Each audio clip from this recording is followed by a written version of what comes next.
देशवासियों,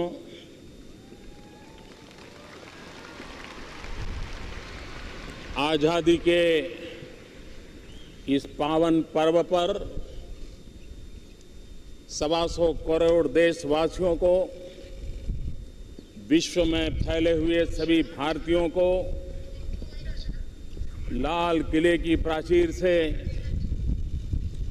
बहुत बहुत शुभकामनाएं देता हूं।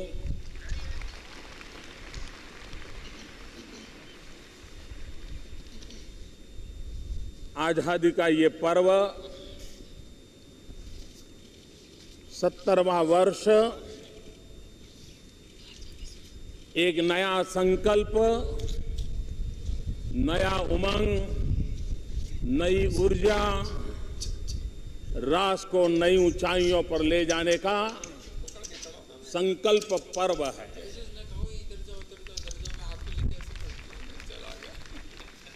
आज हम जो आजादी की सांस ले रहे हैं,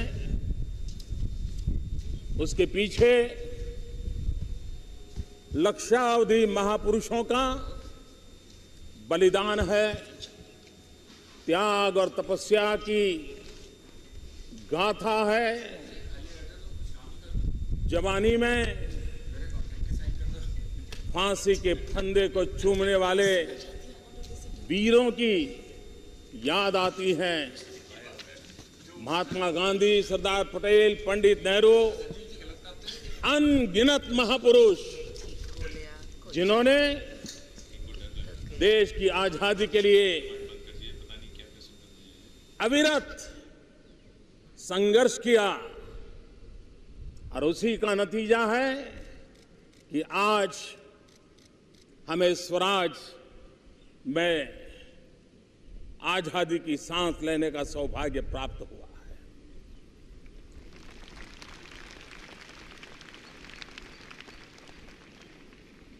भारत एक चिर पुरातन राष्ट्र है। हजारों साल का इतिहास है, हजारों साल की सांस्कृतिक विरासत है। वेद से विवेकानंद तक, उपनिषद से उपग्रह तक, सुदर्शन चक्रधारी मोहन से लेकर के चरखाधारी मोहन तक, महाभारत के भीम से लेकर के भीमराव तक एक लंबी हमारी इतिहास की यात्रा है, विरासत है। अनेक उतार चढ़ाव इस धरती ने देखे हैं, अनेक पीढ़ियों ने संघर्ष किया है, अनेक पीढ़ियों ने मानव जात को महामूल्य देने के लिए तपस्याएं की है। भारत की उम्र 70 साल नहीं है, लेकिन गुलामी के कालखंड के बाद हमने जो आजादी पाई, एक नई व्यवस्था तक के तहत हमने देश को आगे बढ़ाने का प्रयास किया। ये यात्रा 70 साल की है। सरदार वल्लभ भाई पटेल ने देश को एक किया। अब हम सबका दायित्व है देश को श्रेष्ठ बनाएं। एक भारत श्रेष्ठ भारत का सपना पूरा करने का हम लोगों ने निरंतर प्रयास करना चाहिए। भाइयों बहनों, स्वराज ऐसे नहीं मिला है। जुल्म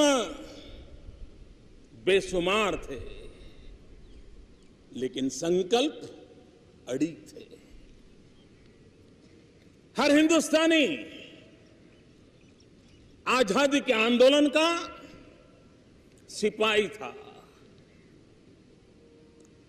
हर एक का जज्बा था देश आजाद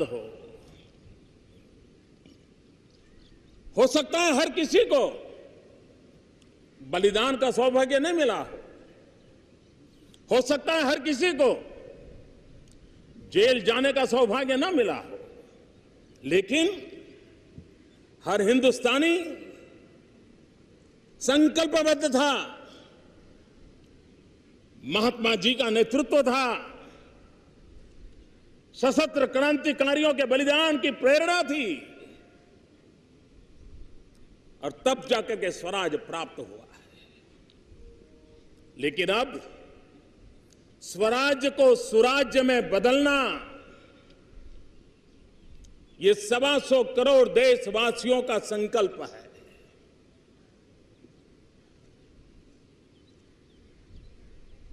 अगर स्वराज बलिदान के बिना नहीं मिला है तो स्वराज भी त्याग के बिना, पुरुषार्थ के बिना, पराक्रम के बिना, समर्पण के बिना, अनुशासन के बिना संभव नहीं होता है। और इसलिए 125 करोड़ देशवासियों के सुराज्य के संकल्प को आगे बढ़ाने के लिए अपनी अपनी विशेष जिम्मेवारियों की ओर प्रतिबद्धता से आगे बढ़ना होगा।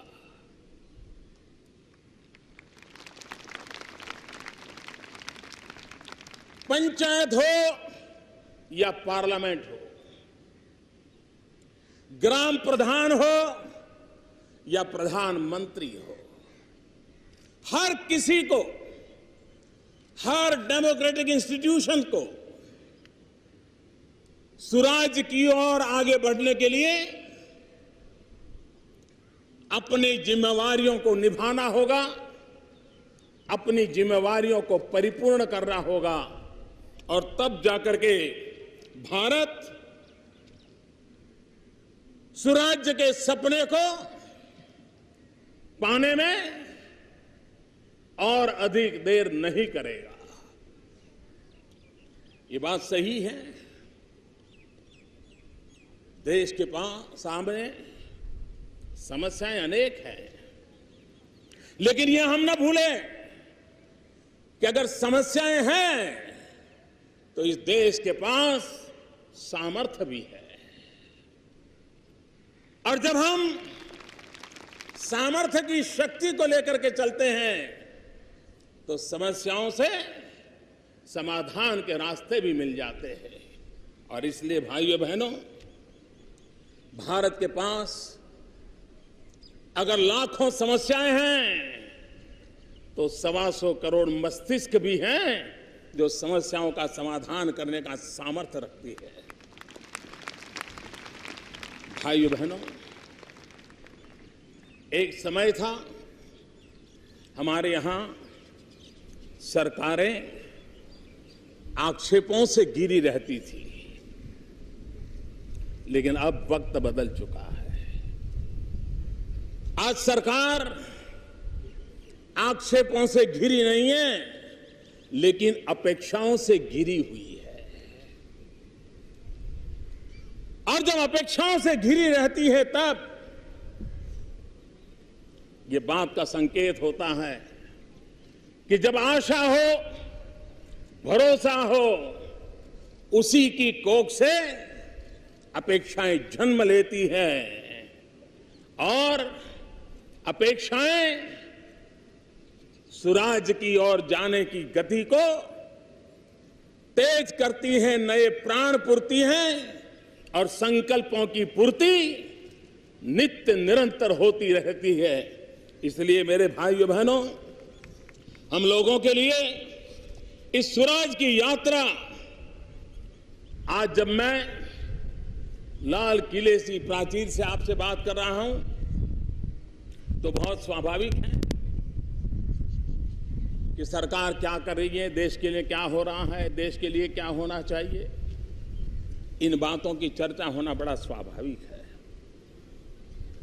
मैं भी बहुत बड़ा लंबा सरकार के कार्यकाज का हिसाब आपके सामने रख सकता हूं, बहुत सारी बातें आपके सामने प्रस्तुत कर सकता हूं। 2 साल के कार्यकाल में अनगिनत इनिशिएटिव, अनगिनत काम, लेकिन अगर उस ब्यौरा देने जाऊंगा मैं तो पता नहीं हफ्ते भर मुझे लाल किले की प्राचीर से बोलते रहना पड़ेगा। और इसलिए मैं उस मोह के बजाय आज कार्य की नहीं, इस सरकार की कार्य संस्कृति के प्रति आपका ध्यान आकर्षित करना चाहता हूं। कभी कभी कार्य का तो लेखा जोखा करना सरल होता है, लेकिन कार्य संस्कृति को जब तक गहराई में न जाए, जानना, समझना, पहचानना सामान्य मानवी के लिए सरल नहीं होता है। और इसलिए मेरे प्यारे भाइयों बहनों, मेरे प्यारे देशवासियों, आज मैं सिर्फ नीति की नहीं, नियत की भी और निर्णय की भी बात कर रहा हूं। भाइयों बहनों, सिर्फ दिशा नहीं, एक व्यापक दृष्टिकोण का मसला है। सिर्फ रूपरेखा नहीं, ये रूपांतरण का संकल्प है। ये लोक आकांक्षा, लोकतंत्र और लोक समर्थन का त्रिवेणी धारा है।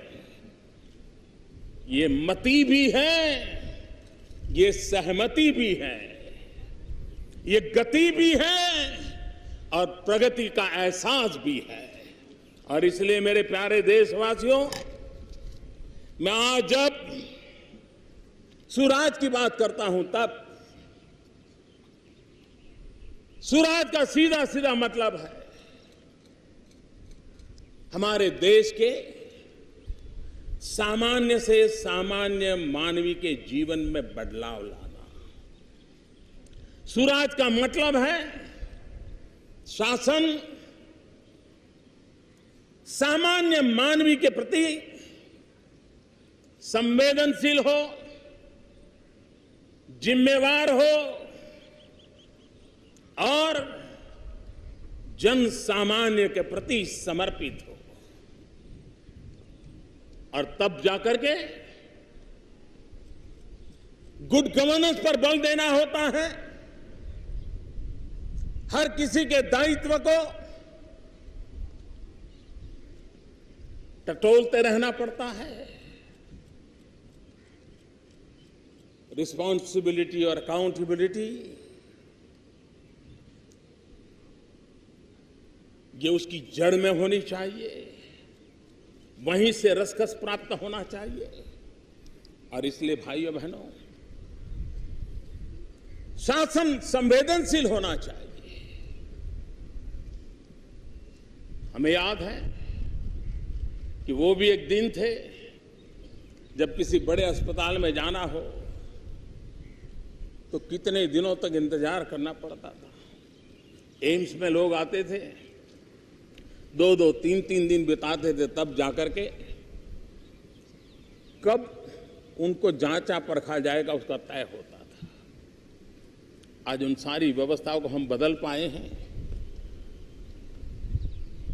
ऑनलाइन रजिस्ट्रेशन होता है, ऑनलाइन डॉक्टर की अपॉइंटमेंट मिलती है, तय समय पर पेशेंट आए तो उसका काम शुरू हो जाता है। इतना ही नहीं, उसके सारे मेडिकल रिकॉर्ड भी उसको ऑनलाइन उपलब्ध होते हैं। और हम इसको आरोग्य के क्षेत्र में देशव्यापी एक कल्चर के रूप में विकसित करना चाहते हैं। आज सरकार के बड़े बड़े 40 से अधिक अस्पतालों में इस व्यवस्था को किया है, लेकिन इसका मूल मंत्र शासन संवेदनशील होना चाहिए। भाइयों बहनों, शासन उत्तरदायी होना चाहिए। अगर शासन उत्तरदायी नहीं होता है तो जन सामान्य की समस्याएं ऐसे की ऐसी लटकी रहती है। बदलाव कैसे आता है? टेक्नोलॉजी तो है, लेकिन एक समय था रेल टिकट, हिंदुस्तान के सामान्य मानवी को रेल टिकट का संबंध आता है, रेल से संबंध आता है, गरीबों का संबंध आता है। पहले आधुनिक टेक्नोलॉजी से 1 मिनट में सिर्फ 2000 टिकट निकल पाती थी, और वो भी जो उस जमाने में जिसने देखा होगा वो चक्कर घूमता रहता था, पता नहीं कब वेबसाइट खुले। आज मुझे संतोष के साथ कहना है कि आज 1 मिनट में 15,000 रेल टिकट मिलना संभव हो गया है।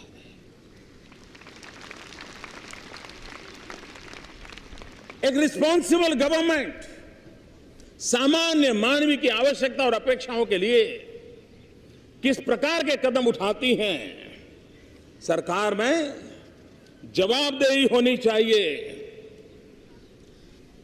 सारे देश में एक वर्ग है, खास करके मध्यम वर्ग, उच्च मध्यम वर्ग, उसको जब मिलो कभी कभी वो पुलिस से ज्यादा इनकम टैक्स वालों से परेशान हुआ करता है। स्थिति मुझे बदलनी है और मैं लगा हूं, बदल के रहूंगा। लेकिन एक समय था जब सामान्य ईमानदार नागरिक अपना इनकम टैक्स में पैसा देता था और बेचारा केयरफुली 2 रुपया ज्यादा ही दे देता था। उसको लगता था भाई पीछे से कोई तकलीफ ना हो। लेकिन एक बार सरकारी खजाने में धन आ गया तो रिफंड लेने के लिए उसको चने चबाने पड़ते थे, सिफारिश लगानी पड़ती थी, और महीनों तक नागरिक के हक का पैसा सरकारी खजाने से जाने में टालम टोल हुआ करता था। आज हमने ऑनलाइन रिफंड देने की व्यवस्था की। हफ्ते, 2 हफ्ते में, 3 हफ्ते में आज रिफंड मिलना शुरू हो गया। जो आज मुझे टीवी पर सुनते होंगे उनको भी यह बात ध्यान में आती होगी, हाँ भाई मेरा रिफंड तो सीधा सीधा मैंने कोई एप्लीकेशन नहीं किया, आ गया था। तो ये उत्तरदायी और जवाबदेही, इन सारे जो प्रयास होते हैं उसका परिणाम है। शासन में सुराज के लिए पारदर्शिता को बल देना उतना ही महत्वपूर्ण है। आप जानते हैं आज समाज में पहले से एक विश्वव्यापी संपर्क संबंध धीरे धीरे सहज बनता जा रहा है। मध्यम वर्ग के व्यक्ति अपना पासपोर्ट हो, पहला जमाना था साल में करीब 40 लाख 50 लाख पासपोर्ट के लिए अर्जियां आती थी। आजकल 2-2 करोड़ लोग पासपोर्ट के लिए अप्लाई करते हैं। भाइयों बहनों, पहले पासपोर्ट पाने में अगर सिफारिश नहीं है तो 4-6 महीने तो यूं ही जांच पड़ताल में चले जाते थे। हमने उस स्थिति को बदला और आज मैं गर्व से कह सकता हूं कि करीब हफ्ते 2 हफ्ते में नागरिकों के हक में जो पासपोर्ट है उसको पहुंचा दिया जाता है। और पारदर्शिता, कोई सिफारिश की जरूरत नहीं, कोई टालम टोल की जरूरत नहीं। आज मैं कह सकता हूं सिर्फ 2015-16 में 1.25 करोड़ पासपोर्ट इतने कम समय में देने का हमने काम किया है। सुराज में शासन में दक्षता भी होनी चाहिए, एफिशिएंसी होनी चाहिए। और इसलिए हमारे यहां पहले किसी कंपनियों को अपना कोई कारखाना लगाना है, कारोबार करना है तो अप्लाई करते थे। सिर्फ रजिस्ट्रेशन का काम था, वो देश के लिए कुछ करना चाहता था, लेकिन 6-6 महीने तो यही निकलते जाते थे। भाइयों बहनों, अगर दक्षता लाई जाए तो उसी सरकार, वही नियम, वही मुलाजिम, वही कंपनी रजिस्ट्रेशन का काम आज 24 घंटे में करने के लिए सज्ज हो गए हैं और कर रहे हैं। अकेले पिछले जुलाई में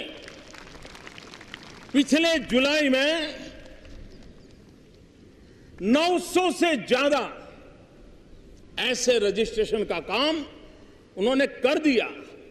भाइयों बहनों, सुराज्य के लिए सुशासन भी जरूरी है, गुड गवर्नेंस भी जरूरी है, और उस गुड गवर्नेंस के लिए हमने जो कदम उठाए, मैंने पिछले बार यहां लाल किले से कहा था कि हम ग्रुप सी और ग्रुप डी सरकार के इन पदों को इंटरव्यू से बाहर कर देंगे, मेरिट के आधार पर उसको जॉब मिल जाएगा। हमने करीब करीब 9,000 पद ऐसे खोज के निकाले हैं और जिसमें हजारों लाखों लोगों की भर्ती होनी है। अब इन 9,000 पदों पर कोई इंटरव्यू प्रक्रिया नहीं होगी। मेरे नौजवानों को इंटरव्यू देने के लिए खर्चा नहीं करना पड़ेगा, जाना नहीं पड़ेगा, सिफारिश की जरूरत नहीं पड़ेगी। भ्रष्टाचार और दलालों के लिए रास्ते बंद हो जाएंगे और इस काम को लागू कर दिया गया है। भाइयों बहनों, देश एक समय था कि सरकार को योजना घोषित करे, सिर्फ इतना बता देंगे करेंगे तो सामान्य मानवी संतुष्ट हो जाता था, उसको लगता था चलिए अब होगा कुछ। एक समय आया जब योजना का ड्राइंग आए नहीं तब तक लोग अपेक्षा करते थे, भाई बताओ प्लान बताओ। फिर समय आया कि जरा बजट बताओ, लोग मांगते थे। आज 70 साल में देश का मन भी बदला है। वो योजनाओं की घोषणा से संतुष्ट नहीं होता है, प्लान दिखाने से संतुष्ट नहीं होता है। उसको बजट प्रोविजन कर दिया तो वो मानने को तैयार नहीं है। वो तब मानता है जब धरती पर चीजें उतरती हैं, तब मानता है। और धरती पर हम पुरानी रफ्तार से चीजों को नहीं उतार सकते। हमें अपने काम की रफ्तार को तेज करना पड़ेगा, गति को और आगे बढ़ाना पड़ेगा, तब जाकर के हम कहते हैं। हमारे देश में ग्रामीण सड़क हर गांव के नागरिक की अपेक्षा रहती है कि उसको एक पक्की सड़क मिले। काम बहुत बड़ा है। अटल बिहारी वाजपेयी जी ने विशेष ध्यान देकर के इसको शुरू किया था और बाद में भी सरकार ने इसको कंटिन्यू किया, आगे बढ़ाया। हमने उसमें गति देने का प्रयास किया है। पहले एक दिन में 70-75 किलोमीटर का ग्रामीण सड़क का काम हुआ करता था। आज उस रफ्तार को तेज करके हम प्रतिदिन 100 किलोमीटर की ओर ले गए हैं। ये गति आने वाले दिनों में सामान्य मानवीय की अपेक्षाओं को पूर्ण करेगी। हमारे देश में ऊर्जा और उसमें भी रिन्यूएबल एनर्जी, इस पर हमारा बल है। एक समय था जो हमारे देश में इतने सालों में आजादी के बाद विंड एनर्जी में काम हुआ, पवन ऊर्जा में काम हुआ। पिछले एक साल के भीतर भीतर करीब करीब 40% उसमें हमने वृद्धि की है। ये है उसकी गति का मायना। सोलर एनर्जी, पूरा विश्व सोलर एनर्जी की ओर बल दे रहा है। हमने 116% बढ़ोतरी की है। ये बहुत बड़ा, ये इंक्रीमेंटल चेंज नहीं है, ये बहुत बड़ा हाई जंप है। हम चीजों को उसके क्वांटम की दृष्टि से हम आगे बढ़ाना चाहते हैं। हमारे देश में हमारी सरकार बनने के पहले अगर ऊर्जा का उत्पादन है तो ऊर्जा पहुंचाने के लिए ट्रांसमिशन लाइन भी चाहिए और अच्छी ट्रांसमिशन लाइन की व्यवस्था चाहिए। हमारी सरकार बनने के पहले के 2 साल, हमारे पूर्व के 2 साल, एक दिन में, एक साल में करीब 30-35 हजार किलोमीटर ट्रांसमिशन लाइन डाली जाती थी। आज मुझे संतोष के साथ कहना है कि आज ये काम करीब करीब 50,000 किलोमीटर हमने पहुंचाया है। ये गति बढ़ाने का काम किया है। अगर पिछले 10 साल का रेल लाइन कमीशनिंग की बात करें, और कमीशनिंग का मतलब होता है ट्रेन चलने योग्य हो जाना, सारे ट्रायल पूरे हो जाना। पहले 10 साल में 1500 किलोमीटर का हिसाब था और आज मुझे 2 साल में 3500 किलोमीटर का काम करने में हम सफल हुए। ये गति को हम आगे बढ़ा रहे हैं। भाइयों बहनों, आज आधार कार्ड को सरकारी योजनाओं के साथ जोड़ करके डायरेक्ट बेनिफिट के लिए जो भी लीकेजेस उसको रोक करके काम करने पर हम बल दे रहे हैं। पहले की सरकार में सरकारी योजनाओं को आधार से जोड़ने में करीब 4 करोड़ लोगों को जोड़ा पाया था। आज मुझे संतोष के साथ कहना है कि 4 करोड़ पर काम वहां हुआ था, आज हमने 70 करोड़ नागरिकों को आधार और सरकारी योजनाओं के साथ जोड़ने का काम पूरा कर दिया है और जो बाकी है उनको भी पूरा करने का काम चल रहा है।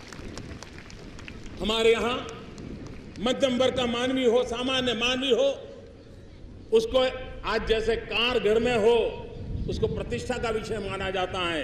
एक वक्त था कि घर में गैस का चूल्हा हो तो उसको एक स्टैंडर्ड माना जाता है, एक समाज में स्टेटस के रूप में माना जाता था। देश आजाद होने के 60 साल के दरमियान ये रसोई गैस करीब 14 करोड़ लोगों को 60 साल में मिला था। भाइयों बहनों, मुझे बड़ा संतोष है कि एक तरफ 60 साल में 14 करोड़ रसोई गैस के कनेक्शन और हमने 60 सप्ताह में 4 करोड़ नए लोगों को रसोई गैस के कनेक्शन दिए। कहां 60 साल के 14 करोड़ और कहां 60 सप्ताह के 4 करोड़।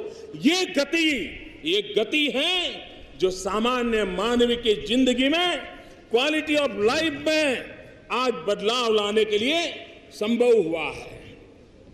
हमने कानूनों की जंजालों की सफाई का भी काम आरंभ किया है। कानूनों का बोझ सरकार को भी, न्यायपालिका के लिए भी और नागरिक के लिए भी उलझने पैदा करता रहता है। हमने खोजबीन करके करीब 1700 ऐसे कानून निकाले हैं। 1250 करीब ऑलरेडी पार्लियामेंट के द्वारा उसको निरस्त कर दिए हैं और बाकियों को भी निरस्त करने की दिशा में जाकर के उस सफाई अभियान को भी हम चलाना चाहते हैं। भाइयों बहनों, कभी कभी देश में एक स्वभाव बन गया था कि ये काम तो हो सकता है, ये काम तो नहीं हो सकता है, भाई अभी तो नहीं होगा, कभी होगा तो पता नहीं। निराशा ये हमारा मिजाज बनता जा रहा था। इसको ब्रेक थ्रू करना, शासन में ऊर्जा भरना, और जब कोई सिद्धि दिखती है तो उत्साह भी बढ़ता है, ऊर्जा भी बढ़ती है, संकल्प भी बड़ा शार्प हो जाता है और परिणाम भी निकट नजर आने लग जाते हैं। भाइयों बहनों, हमने जब प्रधानमंत्री जनधन योजना, एक प्रकार से असंभव काम था। इतने सालों से बैंक थी, सरकारें थी, राष्ट्रीयकरण हो चुका था, लेकिन सामान्य व्यक्ति देश की अर्थव्यवस्था की मुख्य धारा का हिस्सा नहीं बन पाता था। भाइयों बहनों, 21 करोड़ परिवारों को, 21 करोड़ नागरिकों को जनधन योजना में जोड़ करके असंभव को संभव हुआ। और यह संभव ये सरकार के खजाने में, सरकार की क्रेडिट का विषय नहीं है, ये 125 करोड़ देशवासियों ने किया है। और इसलिए मैं इस काम को करने के लिए मेरे 125 करोड़ देशवासियों का नमन करता हूं। आज हिंदुस्तान के गांवों में नारी गौरव का अभियान, उसका एक महत्वपूर्ण पहलू है, खुले में शौच बंद होना चाहिए, गांव में टॉयलेट बनना चाहिए। पहली बार जब मुझे लाल किले की प्राचीर से आप सबके दर्शन करने का सौभाग्य मिला था, उस दिन मैंने अपनी भावना को व्यक्त किया था कि मेरा देश ऐसे कैसे हो सकता है। आज मैं कह सकता हूं कि इतने कम समय में हिंदुस्तान के गांवों में 2 करोड़ से ज्यादा शौचालय बन चुके हैं। 70,000 से अधिक गांव आज खुले में शौच जाने की परंपरा से मुक्त हो चुके हैं। सामान्य जीवन में बदलाव लाने की दिशा में हम काम कर रहे हैं। इसी लाल किले की प्राचीर से मैंने पिछले साल कहा था कि 1000 दिन में हम उन 18,000 गांवों में जहां बिजली नहीं पहुंची है, आजादी के 70 साल होने जा रहे हैं, उन्होंने अब तक बिजली नहीं दी। 18वीं शताब्दी में जीने के लिए वो मजबूर हुआ करते थे। हमने बीड़ा उठाया, असंभव को संभव करने का संकल्प किया, और आज मुझे खुशी के साथ कहना है 1000 दिन में अभी तो आधे भी नहीं हुए हैं, आधे से भी काफी दूर है। उसके बाद भी 18,000 गांवों में से 10,000 गांवों में आज बिजली पहुंच गई है। और मुझे बताया गया कि उनमें से कई गांव हैं जो आज पहली बार टीवी पर ये भारत के आजादी के जश्न को वहां बैठे बैठे देख रहे हैं। मैं उन गांवों को भी आज यहां से विशेष शुभकामनाएं देता हूं। भाइयों बहनों, आपको हैरानी होगी, दिल्ली से सिर्फ 3 घंटे की दूरी पर हम यात्रा करें तो 3 घंटे लगेंगे। दिल्ली से 3 घंटे की दूरी पर हाथरस इलाके में एक गांव नगला फटेला, ये नगला फटेला 3 घंटे लगते हैं पहुंचने में, 3 घंटे, लेकिन बिजली को पहुंचने में 70 साल लग गए मेरे भाइयों बहनों, 70 साल। और इसलिए हमने उन कामों पर, हम किस कार्य संस्कृति से काम कर रहे हैं, इसका मैं परिचय करवा रहा हूं। भाइयों बहनों, एलईडी बल्ब विज्ञान ने, अनुसंधान करने वालों ने हर नागरिक की भलाई के लिए उसको विकसित किया, लेकिन भारत में 350 रुपये में एलईडी बल्ब बिकता था। कौन खरीदेगा? और सरकार को भी लगता था कि भाई ठीक है, ये तो हो गया, कोई काम करता होगा। बात ऐसे नहीं चलती। अगर एलईडी बल्ब से हिंदुस्तान के सामान्य मानवी के जीवन में बदलाव लाया जा सकता है, पर्यावरण में बदलाव लाया जा सकता है, भारत की अर्थव्यवस्था में सुधार लाया जा सकता है, तो फिर सरकार ने उसमें कोशिश करनी चाहिए। सरकार का स्वभाव रहता है, जहां टांग न अड़ानी चाहिए वहां अड़ा देता है, और जहां अड़ानी चाहिए वहां अड़ा नहीं देता, भाग जाता है। ये स्थिति, ये कार्य संस्कृति बदलने का हमने प्रयास किया है।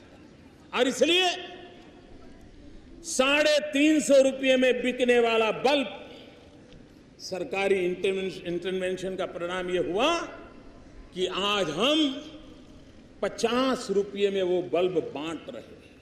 कहां 350 और कहां 50। मैं ये पूछना नहीं चाहता हूं ये रुपये कहां जाते थे, लेकिन 13 करोड़ बल्ब अब तक बांटे गए हैं। हमारे देश की राजनीति लोकरंजक बन गई है, लोकरंजक अर्थनीति की बन चुकी है। अगर सरकारी खजाने से उसको हर बल्ब के पीछे 300 रुपया दिया गया होता तो वाहवाही होती, ये अच्छा प्रधानमंत्री हैं, हमारी जेब में 300 रुपया डाल दिया। लेकिन हमने 50 रुपए में बल्ब दे करके उसके हजारों रुपये बचाने में मदद की है। 13 करोड़ बल्ब बढ़ चुके हैं। 77 करोड़ बल्ब बांटने का संकल्प है। और मैं आज देशवासियों को कहना चाहता हूं कि आप भी अपने घर में एलईडी बल्ब लगाइए, साल भर का 250, 300, 500 रुपया बचाइए और देश की ऊर्जा बचाइए, देश के पर्यावरण को बचाइए। जिस समय 77 करोड़ एलईडी बल्ब लग जाएंगे, हिंदुस्तान का 20,000 मेगावाट बिजली बच जाएगी। और जब 20,000 मेगावाट बिजली बचेगी, मतलब करीब 1.25 लाख करोड़ रुपया बच जाएगा। भाइयों बहनों, आप अपने घर में एक एलईडी बल्ब लगा करके देश के 1.25 लाख करोड़ बचा सकते हैं। 20,000 मेगावाट बिजली बचा करके हम ग्लोबल वार्मिंग के खिलाफ लड़ाई लड़ सकते हैं। हम देश के पर्यावरण की रक्षा के प्रयासों में बहुत बड़ा योगदान दे सकते हैं, और यह सामान्य मानवी दे सकता है। और इसलिए भाइयों बहनों, हमने उस दिशा में काम किया। असंभव से संभव काम। आपको मालूम है, हम ऊर्जा पर, पेट्रोलियम प्रोडक्ट पर विश्व के अन्य देशों पर निर्भर है, और इसके कारण लंबे काल के एग्रीमेंट हुए हैं ताकि हमें लंबे अरसे तक निश्चित दाम से चीजें मिलती रहे।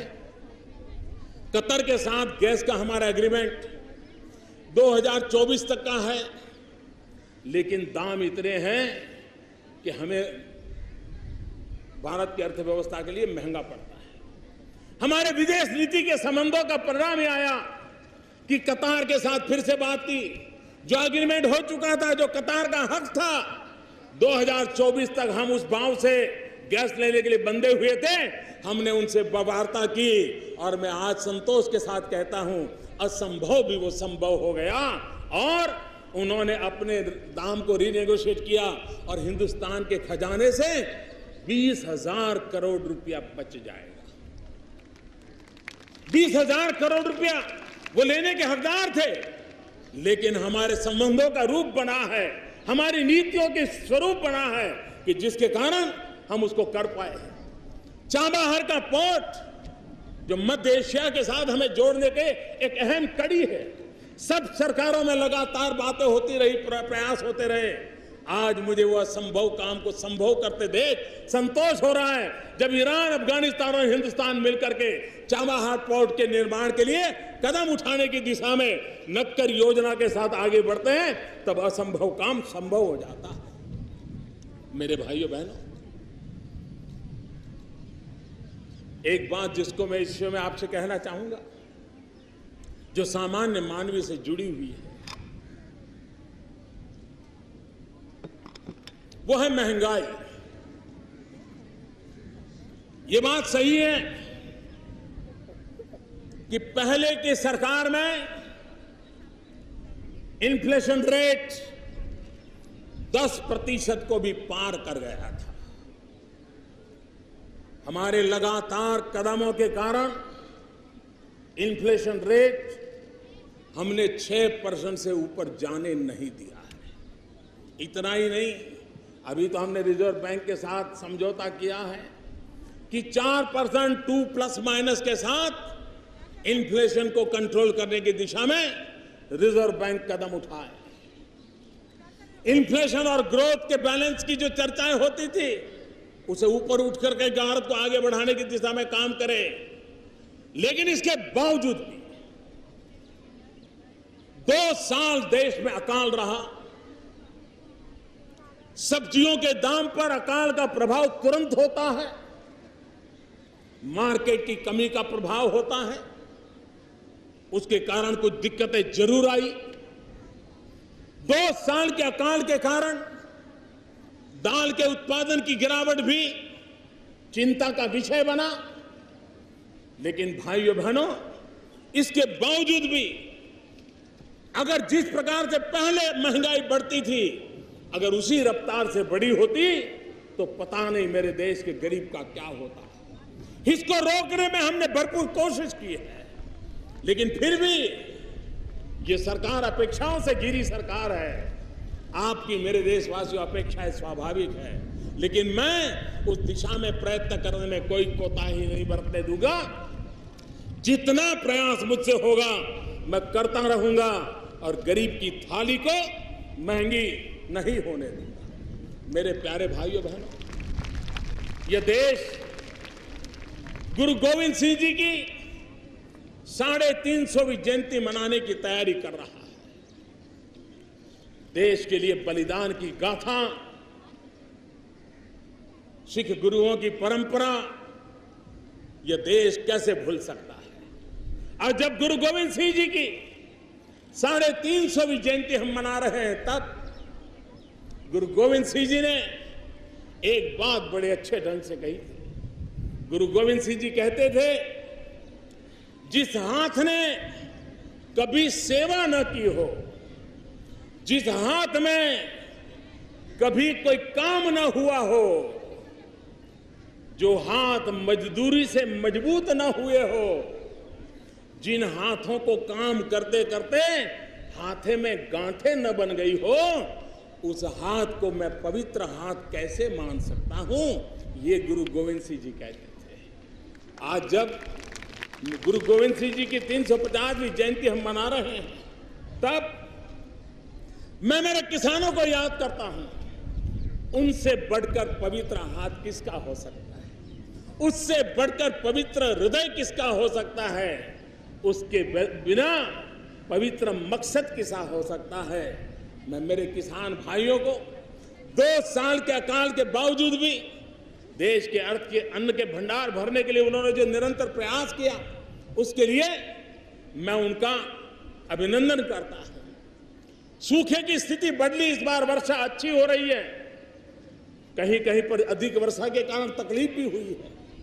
जिन राज्यों को, जिन नागरिकों को तकलीफ हुई है, भारत सरकार पूरी तरह उनके संकट के समय उनके साथ है। लेकिन मेरे किसान भाइयों को आज मैं विशेष रूप से अभिनंदन करना चाहता हूं। जब हमारे देश में दलहन की कमी महसूस कर रहे हैं, हमारा किसान दूसरे क्रॉप पर चला गया था, लेकिन जहां भारत के सामान्य मानवी की दाल की मांग बढ़ी, आज मुझे संतोष के साथ कहना है कि इस बार बुआई में मेरे किसानों ने दाल की बुआई 1.5 गुना कर दी, 1.5 गुना कर दी है। दाल के संकट को मिट करने के लिए, उससे रास्ता खोजने में मेरा किसान आगे आया है और मैं किसान का अभिनंदन करता हूं। हमने दाल के लिए एमएसपी तय किया है, हमने दाल के लिए बोनस निकाला है, हमने दाल के द्वारा उसको परचेज करने की व्यवस्था का सुप्रबंधन किया है और इसलिए अब किसान को दाल के लिए भी हम प्रोत्साहित कर रहे हैं और उसका लाभ भी बहुत बड़ा होगा। भाइयों बहनों, मैं जब कार्य संस्कृति की बात कर रहा था तो ये बात साफ है कि हम चीजों को टुकड़ों में नहीं देखते हैं, हम चीजों को एक समग्रता में देखते हैं, इंटीग्रेटेड देखते हैं।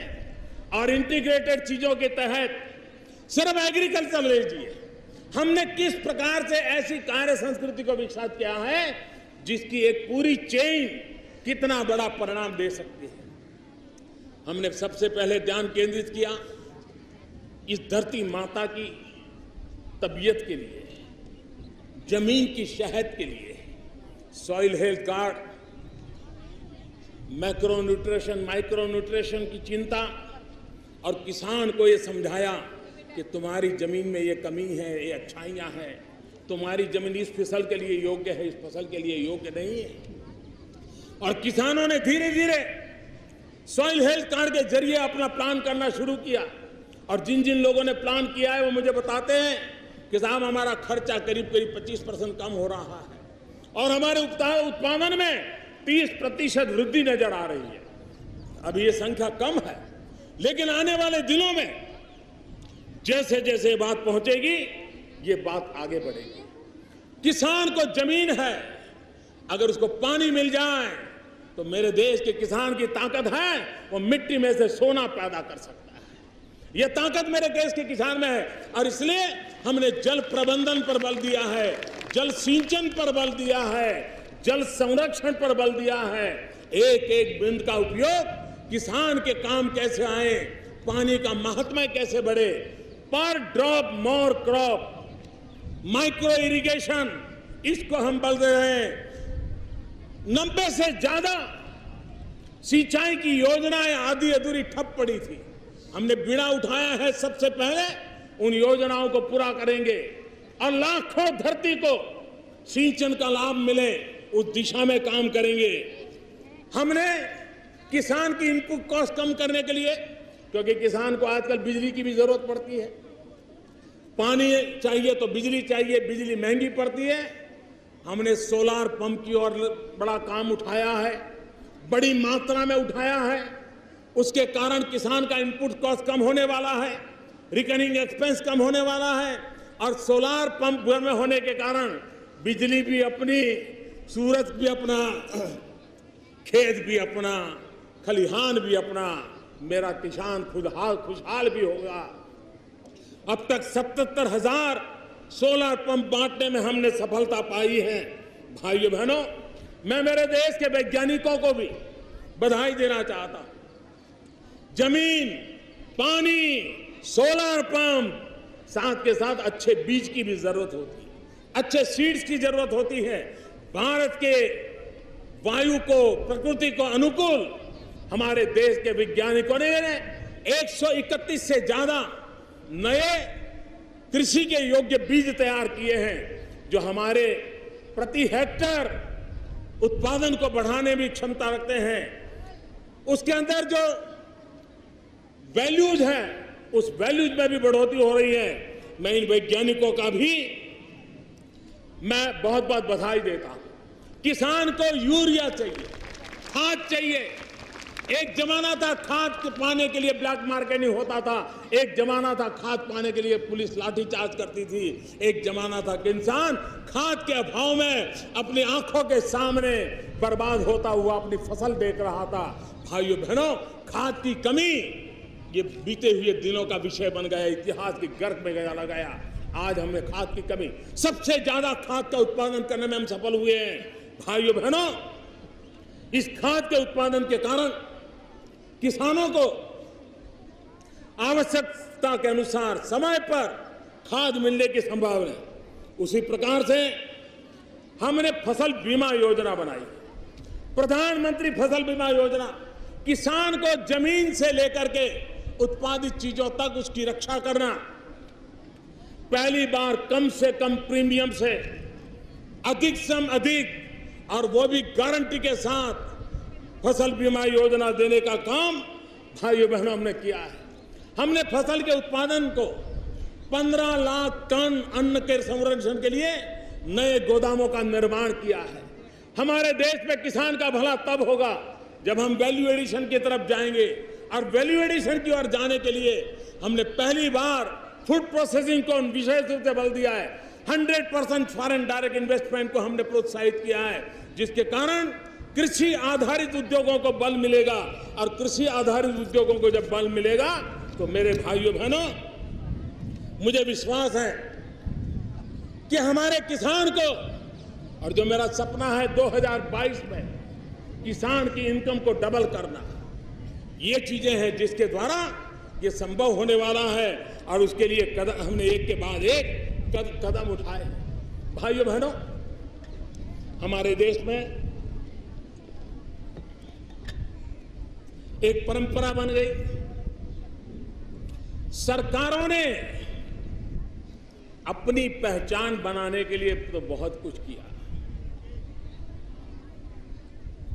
और हमारे देश का जिस प्रकार का स्वभाव है, एकाध लोकरंजक काम कर दो, एकाध लोक लुभावना काम कर दो, सरकारी खजाने को खाली कर दो, सरकार की एक पहचान बनाने की परंपरा रही है। भाइयों बहनों, मैंने अपने आप को इस मोह से दूर रखने का भरपूर प्रयास किया, और इसलिए एक टोटल ट्रांसफॉर्मेशन, ट्रांसपेरेंसी के साथ ट्रांसफॉर्मेशन, रिफॉर्म, परफॉर्म, ट्रांसफॉर्म, उस मंत्र को लेकर के हमने एक के बाद एक चीजें और हर रेंज में करने का हमने प्रयास किया है। भाइयों बहनों, हमें सरकार की पहचान बनाने से ज्यादा मेरे हिंदुस्तान की पहचान कैसी बने उस पर बल है। दल की पहचान बने या न बने, देश की पहचान बननी चाहिए। देश की पहचान बनेगी तो आने वाली सदियों तक, हमारी आने वाली पीढ़ियों तक उसका लाभ होने वाला है। और इसलिए हमने सरकार की पहचान को प्राथमिकता नहीं दी है, देश की पहचान को प्राथमिकता दी है। आज हम रेलवे में, आप देखते होंगे हमारा काम की रेंज क्या है। एक तरफ रेल में हम बायो टॉयलेट की भी चर्चा करते हैं, तो दूसरी तरफ बुलेट ट्रेन को भी लाने का सपना देखते हैं। हम एक तरफ किसान के लिए सॉइल हेल्थ कार्ड की चर्चा करते हैं, तो दूसरी तरफ हम सैटेलाइट और स्पेस टेक्नोलॉजी की दिशा में भी आगे बढ़ना चाहते हैं। हम स्टैंड अप इंडिया की बात करते हैं, तो हम स्टार्टअप इंडिया के लिए और कदम उठाते हैं। हम सिंबोलिज्म की जगह पर सब्सटेंस पर बल दे रहे हैं। हम आइसोलेटेड डेवलपमेंट की जगह पर इंटीग्रेटेड डेवलपमेंट की ओर बल दे रहे हैं। हम एंटाइटलमेंट को से छोड़ करके एम्पावरमेंट पर ध्यान बल दे रहे हैं। और जब देश एम्पावर होता है तो मेरे भाइयों बहनों, हमारे देश में नई योजनाएं घोषित करने से सरकारी पहचान बन जाती है, लेकिन पुरानी योजनाएं वो ऐसे लुढ़क जाती है। सरकार एक कंटिन्यूटी होती है। अगर पहले की सरकारों ने भी कोई काम किया है तो देश का भला इसमें है कि उसकी कुछ कमियां जरूर दूर करें, लेकिन उस काम को आगे बढ़ाना चाहिए। ये आपकी सरकार था, हम नहीं करेंगे तो हमारी सरकारें करेंगे, ये अहंकार लोकतंत्र में नहीं चलता है। और इसलिए हमने सर झुका करके पुरानी सरकारों के काम को भी उतनी ही तवज्जो दी है, और ये हमारी कार्य संस्कृति का परिचायक है, क्योंकि देश अखंड अविरत व्यवस्था है और उस व्यवस्था को हम चलाना चाहते हैं। और उसी के तहत मैंने एक प्रगति कार्यक्रम चलाता हूं, हर महीने खुद रिव्यू करता हूं, खुद बैठता हूं।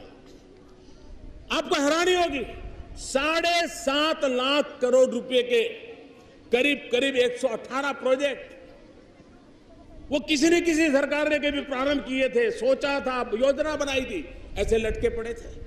उनको मैंने बाहर निकाला, मैंने कहा पूरा करो, इतने रुपये बर्बाद हुए और जोड़ करके काम को पूरा करो। आज वो काम पूरे हो रहे हैं।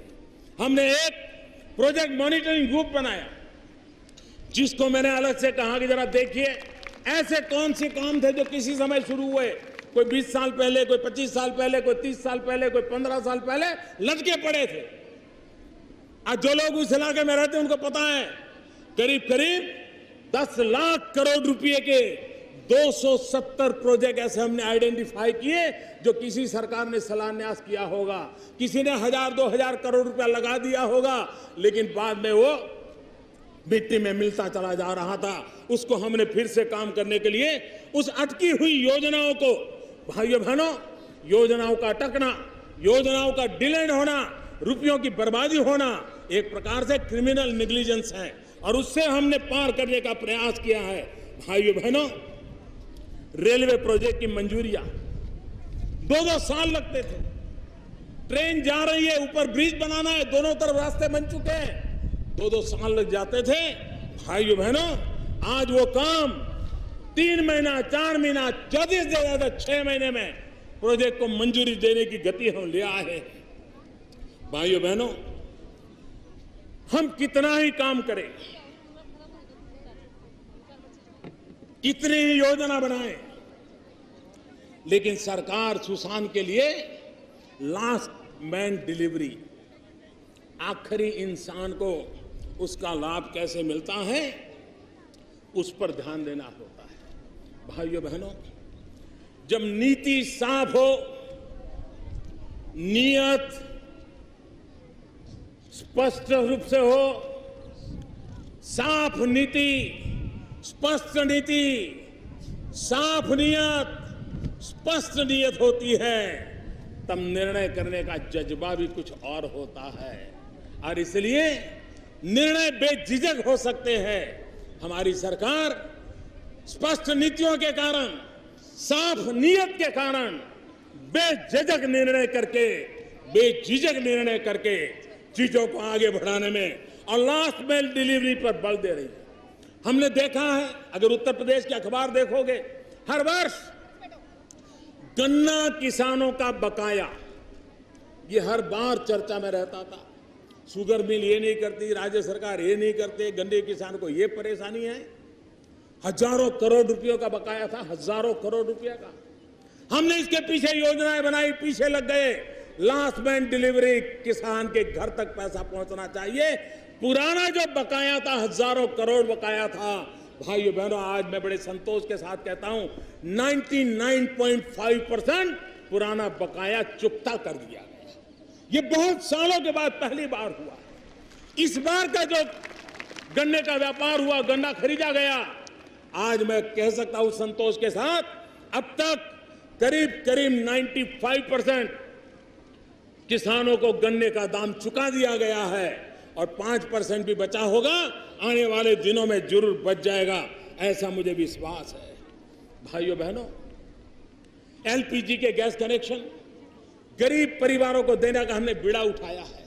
उज्ज्वला योजना के तहत मेरी गरीब मां को चूल्हे के धुएं से मुक्ति दिलाने का अभियान बहुत तेजी से चलाया है। 5 करोड़ गरीब परिवारों को जब गैस का चूल्हा पहुंचेगा, और 3 साल में करने का बीड़ा उठाया, काम चल रहा है।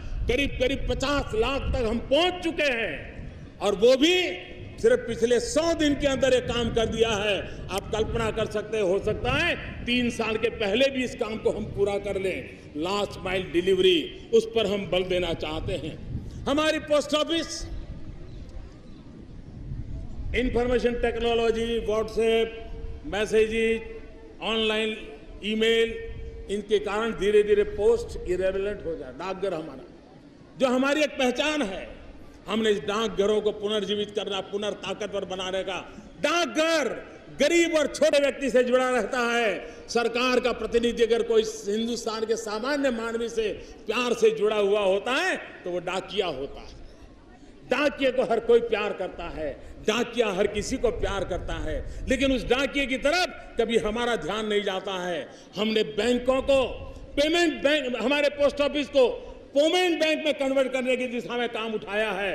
ये पेमेंट बैंक बनने से एक साथ देश के गांव तक बैंकों का जाल बिठेगा, जनधन अकाउंट का लाभ मिलेगा, और सामान्य मानवी मनरेगा का पैसा भी अब आधार के द्वारा उसके खाते में जा रहा है। करप्शन कम हो रहा है। उसमें ये बैंकों का जो पेमेंट बैंक बनाने में पोस्ट ऑफिस का हमारा काम है, उसका लाभ होगा। भाइयों बहनों, हमारे देश में जो भी पीएसयू बनते हैं, वे पीएसयू या तो गड्ढे में जाने के लिए बनते हैं, या तो लुढ़क जाने के लिए बनते हैं, या ताले लगने के लिए बनते हैं, या फिर बेचने के लिए बनते हैं। ये उसका इतिहास रहा है। हमने एक नई कार्य संस्कृति लाने का प्रयास किया है, और आज मैं पहली बार संतोष के साथ कहता हूं, जो एयर इंडिया पूरी तरह बदनाम हुआ करता था, पिछले साल हम एयर इंडिया के उसके ऑपरेशनल प्रॉफिट में लाने में सफल हुए हैं। बीएसएनएल, सारी दुनिया की टेलीकॉम कंपनियां कमा रही हैं, बीएसएनएल गड्ढे में जा रहा था। पहली बार बीएसएनएल को ऑपरेशनल प्रॉफिट में लाने में हमें सफलता मिली है। शिपिंग कॉर्पोरेशन ऑफ इंडिया, ये कभी फायदे में आएगा कि नहीं मानते नहीं थे, आज शिपिंग कॉर्पोरेशन इंडिया फायदे में आया है। एक जमाना था बिजली का कारखाना अगले हफ्ते चलेगा कि नहीं चलेगा, कोयला आएगा कि नहीं आएगा, कितने बिजली के कारखाने कोयले के भाव में बंद पड़े, यही खबरें हुआ करती थी। आज कोयला बिजली के कारखाने के दरवाजे पर खड़ा हुआ है, महीनों तक जितनी चाहिए उसके दरवाजे पर आकर के खड़ा हुआ है। भाइयों बहनों, इस काम को हमने किया है। आपने देखा होगा कभी कभी हमारे देश में बड़े बड़े करप्शन की चर्चाएं तो होती है, लेकिन करप्शन समाज में निचले स्तर तक इस प्रकार से गरीब आदमी को लूटता रहा है, इस प्रकार से पैसे बर्बाद होते रहे, ये मैंने भली भांति देखा है।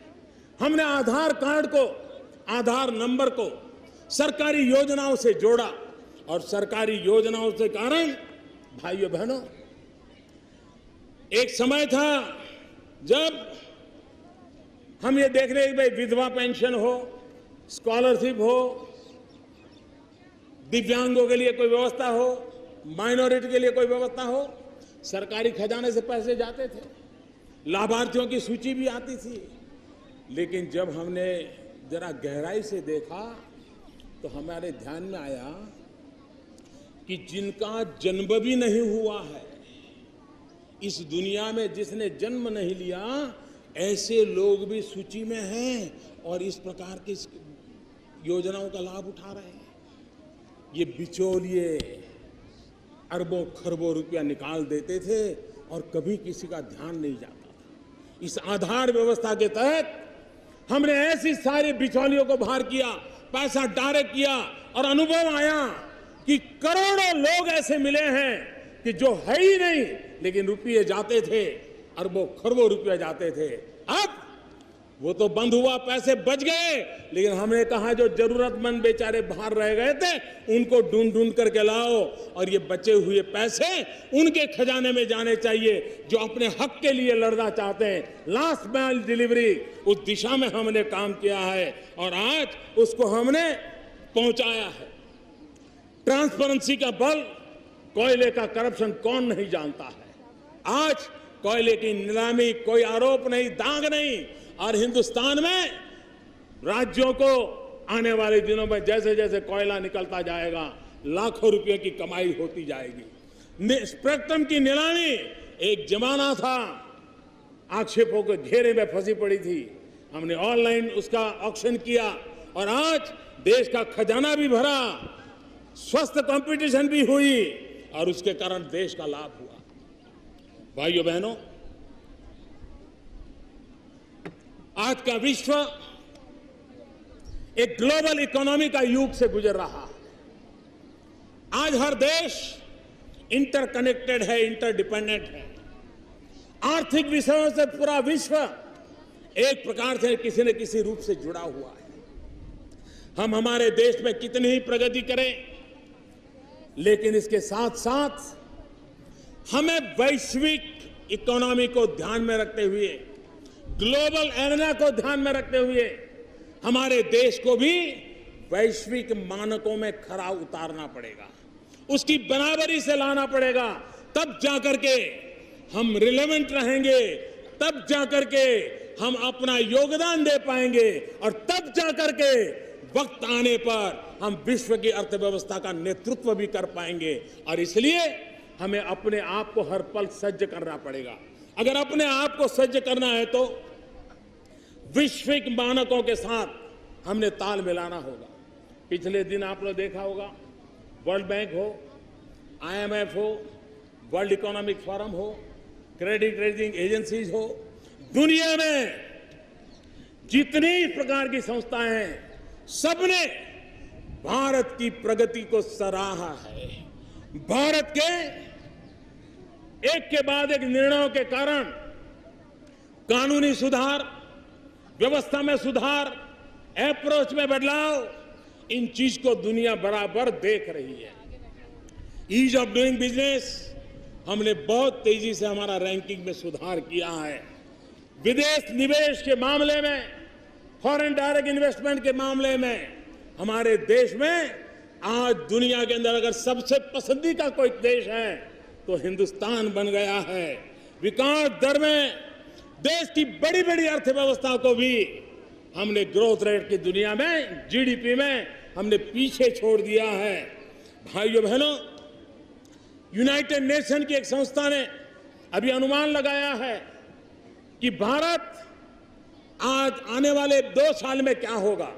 उन्होंने अनुमान लगाया है कि जो भारत आज इस अर्थव्यवस्था के दायरे में 10वें नंबर पे खड़ा है, उन्होंने यूएन के इंस्टीट्यूट ने कहा है कि 2 साल के भीतर भीतर वे 10वें नंबर से 3रे नंबर पर आ जाएंगे। भाइयों बहनों, वैश्विक मानकों में लॉजिस्टिक सपोर्ट, इंफ्रास्ट्रक्चर, इन सारी बातों का भी आज लेखा जोखा होता है। दुनिया के समृद्ध देशों के साथ तुलना होती है। भाइयों बहनों, वर्ल्ड इकोनॉमिक फोरम ने भारत के इस लॉजिस्टिक सपोर्ट के संबंध में, इंफ्रास्ट्रक्चर के संबंध में एनालिसिस करके अभी कहा है, पहले से भारत 19 रैंक ऊपर चला आया है और भारत बहुत तेजी से ऊपर आगे बढ़ रहा है। भाइयों बहनों, हमारे देश में जिस प्रकार से हम एक वैश्विक संदर्भ में भी एक गतिशील और प्रिडिक्टेबल अर्थव्यवस्था को लेकर के आगे बढ़ रहे हैं। अभी अभी जो जीएसटी का कानून पास हुआ, वो भी उसमें एक ताकत देने वाला काम हुआ है और वो सभी दल उसके लिए अभिनंदन के अधिकारी हैं। भाइयों बहनों, एक अभियान के संबंध में मैंने यहीं से चर्चा की थी, बेटी बचाओ बेटी पढ़ाओ।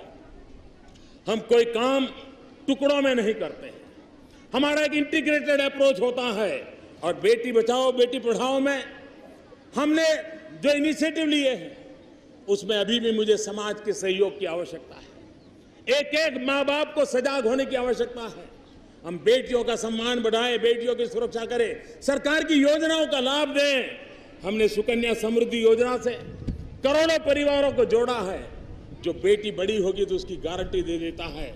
हमने महिलाओं को लाभ हो उस प्रकार के बीमा योजनाओं को सबसे ज्यादा बल दिया है, उसके कारण उनको फायदा होने वाला है। हमने इंद्रधनुष टीकाकरण की योजना, क्योंकि माताओं बहनों को एक आर्थिक सशक्तिकरण और एक हेल्थ की भी सशक्तिकरण, अगर ये 2 काम कर लिए, शिक्षित कर लिया आप मान के चलिए, घर में एक महिला भी अगर शिक्षित है, शारीरिक रूप से सशक्त है, आर्थिक रूप से स्वतंत्र है, एक महिला गरीब से गरीब परिवार को भी गरीबी से बाहर निकालने की ताकत रखती है। और इसलिए गरीबी के खिलाफ लड़ाई लड़ने में महिलाओं का सशक्तिकरण, महिलाओं का स्वास्थ्य, महिलाओं का आर्थिक संपन्नता, शारीरिक संपन्नता, उस पर बल देकर के हम काम कर रहे हैं। और इसलिए मेरे भाइयों बहनों, मुद्रा योजना, मुझे खुशी हुई, मुद्रा योजना का लाभ 3.5 करोड़ से ज्यादा परिवारों ने लिया। और उसमें अधिकतम नए लोग थे जो बैंक के दरवाजे पर पहुंचे। उसमें भी 80% करीब करीब SC, ST, OBC के थे। और उसमें भी बैंक में, मुद्रा बैंक में लोन लेने वाली 80% महिलाएं हैं। ये महिलाएं कैसे आर्थिक विकास में योगदान करेंगी, इसकी ओर आप जान देते हैं। भाइयों बहनों, पिछले हफ्ते हमने निर्णय किया, जो हमारी माताएं बहनें आज विकास यात्रा में भागीदार बनी हैं, लेकिन प्रसूति के बाद उसको छुट्टी चाहिए। पहले वो छुट्टी कम मिलती थी, अब हमें ये छुट्टी 26 हफ्ते की कर दी है, ताकि मां अपने बेटे का लालन पालन भी कर सके। हमारे यहाँ बुनकर, टेक्सटाइल में काम करने वाले लोग, इनको जो धागा बनाते हैं, धागा का लच्छा बनाते हैं, पहले उनको 100 रुपया मिलता था, हमने उसको 190 रुपया कर दिया, ताकि मेरी वो माँ, मेरी वो बहन जो तार बनाने का काम करती है, उसको एक ताकत मिलेगी। जो सिल्क के काम में लगी हुई माताएं बहनें हैं, जो बुनकर लगे हैं, उनके दाम में हमने 50 रुपया प्रति मीटर बढ़ा दिया। और ये फैसला किया, ये 50 रुपया व्यापारी को नहीं जाएगा, दलाल को नहीं जाएगा, बिचौलियों को नहीं जाएगा। जिस बुनकर ने उस सिल्क पे काम किया है, प्रति मीटर 50 रुपया सीधा उसके खाते में आधार के द्वारा जमा हो जाएंगे। मेरा बुनकर सशक्त बनेगा। उस दिशा में हमने योजनाएं ली हैं और उस योजनाओं का प्रभाव छोड़ रहा है। मेरे प्यारे देशवासियों, जब रेल को देखते हैं, डाकघर को देखते हैं, तो हमें भारत की एकता भी नजर आती है। हम जितना ज्यादा भारत को जोड़ने वाले प्रकल्पों को आगे बढ़ाएंगे, हमारी व्यवस्थाओं में बदलाव लाएंगे, देश की एकता को बल देगा। और इसलिए हमने एक किसानों के लिए मंडी इनाम की योजना की है। आज किसान अपना माल ऑनलाइन हिंदुस्तान की किसी भी मंडी में बेच सकता है। अब वो मजबूर नहीं होगा कि अपने खेत से 10 किलोमीटर की दूरी की मंडी पर मजबूरन माल देना पड़े, सस्ते में देना पड़े और उसकी मेहनत की कमाई न हो। अब देश भर में इनाम के द्वारा एक ही प्रकार की मंडी का नेटवर्क खड़ा हो रहा है। GST के द्वारा टैक्सेशन का एक प्रकार से एक समानता का, समान व्यवस्था का परिणाम आने वाला है, जो भारत जोड़ने का भी एक काम करेगा। हमने बिजली में, आपको हैरानी होगी, एक इलाके में बिजली रहती थी, कोई लेने वाला नहीं था, और दूसरा इलाका बिजली के लिए तड़पता था, अंधेरे में जीता था, कारखाने बंद हो जाते थे। और उसको बदलाव लाने के लिए one nation, one grid, one price, उसमें हमने सफलता पाई है। और बहुत तेजी से, जो कभी गर्मी में 10 रुपया यूनिट का दाम देना पड़ता था, मैं पिछले दिनों तेलंगाना गया था, उस दिन 1 रुपया 10 पैसा दाम था, जो कभी 10 रुपया हुआ करता था। ये वन प्राइस का परिणाम देश को जोड़ने के लिए काम होता है। हमारे देश का मजदूर एक जगह पे काम करता है, 1-2 साल के बाद नौकरी बदलता है, EPF में उसका पैसा कटता है, लेकिन पैसा ट्रांसफर नहीं होता था। और आपको हैरानी होगी, जब मैं सरकार में आया, मेरे देश के मजदूरों के 27,000 करोड़ रुपया EPF में पड़े थे। कोई गरीब मजदूर लेने वाला नहीं था, क्योंकि उसको इस पद्धति नहीं थी। हमने इस समस्या का समाधान करने के लिए एक यूनिवर्सल अकाउंट नंबर दिया हमारे मजदूरों को, और उसके कारण अब उसके पैसे वो जहां जाएगा, EPF का फंड ट्रांसफर होगा, मजदूर जब रिटायर्ड होगा तो उसके रुपये उसके हाथ जाएंगे, किसी सरकारी खजाने में सड़ते नहीं पड़े रहेंगे। उस काम को हमने किया है। चाहे भारत माला हो, चाहे सेतु भारतम हो, चाहे भारत नेट हो, ऐसे अनेक प्रकल्पों को हमने बल दिया है। इन सारे प्रकल्पों का हमारा उल्लेख भारत को जोड़ने की दिशा में भी हो, भारत के आर्थिक विकास की दिशा में भी हो, उस दिशा में काम कर रहे हैं। भाइयों बहनों, ये वर्ष अनेक प्रकार से महत्व का है। देश दक्षिण के संत श्रीमान रामानुजाचार्य जी की 1000वीं जयंती मना रहा है। देश महात्मा गांधी के गुरु श्रीमद राजचंद्र जी, जिनको 150वीं जयंती मना रहा है। देश गुरु गोविंद सिंह जी के 350 सालवीं जयंती मना रहा है। देश पंडित दीनदयाल उपाध्याय जी की शताब्दी का वर्ष मना रहा है। आज जब मैं रामानुजाचार्य जी को याद करता हूं तो एक बात मैं कहना चाहता हूं, 1000 साल पहले आज जब सामाजिक तनाव देखते हैं तो रामानुजाचार्य जी संत पुरुष, उन्होंने देश को क्या संदेश दिया था। रामानुजाचार्य कहते थे, भगवान के सभी भक्तों को भेदभाव और ऊंच नीच का ख्याल किए बिना सेवा करो। उम्र जाति के कारणों की वजह से किसी का भी अनादर मत करो, हर किसी का सम्मान करो। जो बात गांधी ने कही, जो बात आंबेडकर ने कही, जो बात रामानुजाचार्य ने कही, जो भगवान बुद्ध ने कही, जो हमारे शास्त्रों ने कही, जो हमारे सभी आचार्य महंतों गुरुओं ने, शिक्षकों ने कही, वो है हमारे सामाजिक एकता की। समाज अगर टूटता है, साम्राज्य बिखरता है, ऊंच नीच में बढ़ जाता है, स्पृश्य में बच जाता है, तो भाइयों बहनों, वो समाज कभी टिक नहीं सकता है। बुराइयां हैं, सदियों पुरानी बुराइयां हैं, लेकिन बुराइयां अगर पुरानी हैं तो उपचार भी जरा ज्यादा कठोरता से करने पड़ेंगे, ज्यादा संवेदनशीलता से करने पड़ेंगे। होती है चलती है से सामाजिक समस्याओं का समाधान नहीं होगा। और ये दायित्व 125 करोड़ देशवासियों का। सरकारों ने, समाज ने मिलकर के समाज में जो टकराव की स्थितियां पैदा होती है उसमें से हमने निकलना होगा। और भाइयों बहनों, हम सबको सामाजिक बुराइयों के खिलाफ लड़ना होगा। हमने सबने अपने व्यवहार से सामाजिक बुराइयों से ऊपर उठना होगा। हर नागरिक को उठना पड़ेगा और तभी जाकर के हम सशक्त हिंदुस्तान बना सकते हैं। सशक्त हिंदुस्तान सशक्त समाज के बिना नहीं बन सकता है। सिर्फ आर्थिक प्रगति सशक्त हिंदुस्तान की गारंटी नहीं है।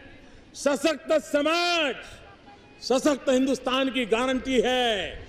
और सशक्त समाज बनता है सामाजिक न्याय के अधिष्ठान पर। सामाजिक न्याय के अधिष्ठान पर ही सशक्त समाज निर्माण होता है। और इसलिए हमारा सबका दायित्व है कि सामाजिक न्याय पर हम बल दें। दलित हो, पीड़ित हो, शोषित हो, वंचित हो, मेरे आदिवासी भाई हो, ग्रामवासी हो या शहरवासी हो, पढ़ा लिखा हो या अनपढ़ हो, छोटा हो या बड़ा हो, 125 करोड़ देशवासी हमारा परिवार है। हम सब मिलकर के देश को आगे बढ़ाना है और उसी दिशा में हमें आप काम करना है। भाइयों बहनों, आज पूरे विश्व का ध्यान भारत की उस बात पर जाता है कि भारत एक युवा देश है। 800 मिलियन, 65% जनसंख्या जिस देश के पास 35 साल से कम उम्र की हो, वो देश अपनी युवा शक्ति के द्वारा क्या कुछ नहीं कर सकता है। और इसलिए मेरे भाइयों बहनों, युवाओं को अवसर मिले, युवाओं को रोजगार मिले, ये हमारे लिए समय की मांग है। आज जब हम पंडित दीनदयाल उपाध्याय जी की जन्म शताब्दी की ओर आगे बढ़ रहे हैं, तब पंडित दीनदयाल उपाध्याय जी कह रहे थे, जो महात्मा गांधी के भी विचार थे कि आखिरी मानवी का कल्याण, पंडित दीनदयाल उपाध्याय अंत्योदय के विचार को लेकर के चले थे। आखिरी छोर के इंसान के कल्याण, ये पंडित दीनदयाल उपाध्याय जी की पॉलिटिकल फिलॉसफी का केंद्रवर्ती विचार था। आखिरी व्यक्ति के विचार में वो कहते थे, हर नौजवान को शिक्षा उपलब्ध होनी चाहिए, हर नौजवान के हाथ में हुनर होना चाहिए, हर नौजवान को अपने सपने साकार करने के लिए अवसर होना चाहिए। पंडित दीनदयाल जी के उन सपनों को पूरा करने के लिए, देश के 100 मिलियन युवाओं के आशा आकांक्षाओं की पूर्ति के लिए हमने अनेक इनिशिएटिव लिए हैं। जिस प्रकार से सड़क बढ़ रही है, देश में सबसे ज्यादा गाड़ियों का उत्पादन हो रहा है, देश में सबसे ज्यादा सॉफ्टवेयर निर्यात हो रहा है, देश में 50 से ज्यादा नई मोबाइल की फैक्ट्रियां लगी हैं। ये सारी बातें नौजवानों के लिए अवसर देती है। अगर 2 करोड़ टॉयलेट बनते हैं तो उसने किसी न किसी को रोजगार दिया है। कहीं से सीमेंट लिया है, कहीं से लोहा लिया है, कहीं से लकड़ी का काम हुआ है। काम का व्याप जितना बढ़ेगा, रोजगार की संभावनाएं बढ़ेगी। आज हमने उस दिशा में बल दिया है। उसी प्रकार से कोटि कोटि युवकों को हाथ में हुनर हो, स्किल डेवलपमेंट को मिशन के रूप में काम कर रहे हैं। हमने एक ऐसा कानून बदला, दिखने में बहुत छोटा है, model shop and establishment act. हमने राज्यों को एडवाइजरी भेजी है कि क्या कारण है कि बड़े बड़े मॉल तो 365 दिन चले, रात को 12 बजे तक चले, लेकिन गांव में एक छोटा सा दुकान चलाने वाले को शाम के बाद दुकान बंद कर दी। हर गरीब से गरीब व्यक्ति भी दुकान चलाता है, उसको 365 दिन मौका देना चाहिए। क्या कारण है हमारी बहनों को रात को काम करने का अवसर न दिया जाए? हमने कानूनन व्यवस्था की है, रात को भी हमारी बहनें काम पर जा सकती हैं। उनकी सुरक्षा का और व्यवस्था का प्रबंध होना चाहिए, लेकिन काम का अवसर मिलना चाहिए। ये चीजें हैं जो रोजगार बढ़ाने वाली चीजें हैं। और भाइयों बहनों, हमारी इस दिशा में कोशिश है कि हम करने के लिए तैयार है। भाइयों बहनों, हम वो इंसान हैं, ये वो सरकार है। हम चीजों को टालने में विश्वास नहीं करते, हम टालना नहीं टकराना जानते हैं। और इसलिए जब तक हम समस्याओं को सामने होकर के भिड़ते नहीं है, नहीं होता। हमारे देश में, मेरे देश के लिए जीने मरने वाले सेना के जवान, आज हम आजादी का जश्न मनाते हैं।